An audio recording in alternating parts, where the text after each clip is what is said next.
en français bien entendu ndek ci tolluwaay jamono yi ñu toll xaw a sant Fall lool xaw a sant Diagne ndek ku am ay soxna dina mën a nekk ku wér ku wóor mun na am.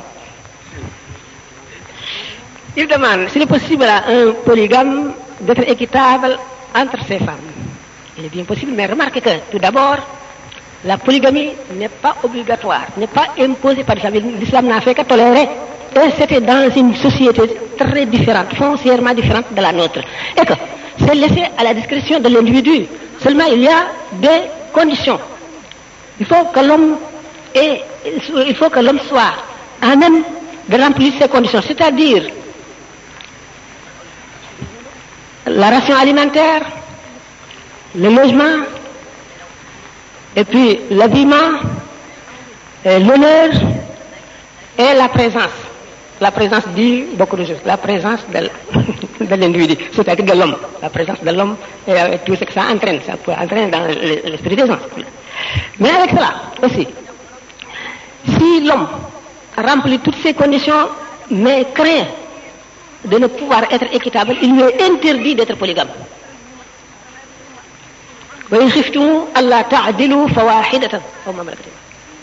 Si vous craignez de ne pas être équitable envers elle, cantonnez-vous à une seule femme.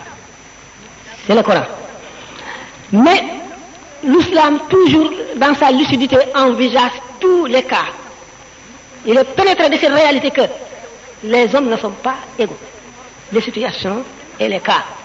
C'est pourquoi il tolère certaines choses, peut-être avec regret, mais il tient compte de la condition humaine. Actuellement, dans notre temps, il y a des pays où la polygamie est un bienfait social. Ouais, envisagez le cas d'un village ou d'une ville, d'un pays où les femmes sont beaucoup plus nombreuses que les hommes. Il y a la protection de la femme par l'homme. Il y a aussi le fait de pouvoir à ses besoins. Les besoins de la femme. La femme ne peut pas se nourrir. Même on en trouve.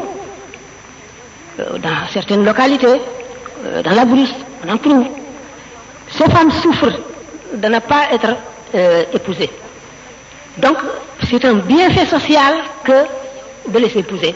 C'est pourquoi ils acceptent, non seulement ils acceptent, mais elles souhaitent être mariées même si elles sont quatrième ou troisième.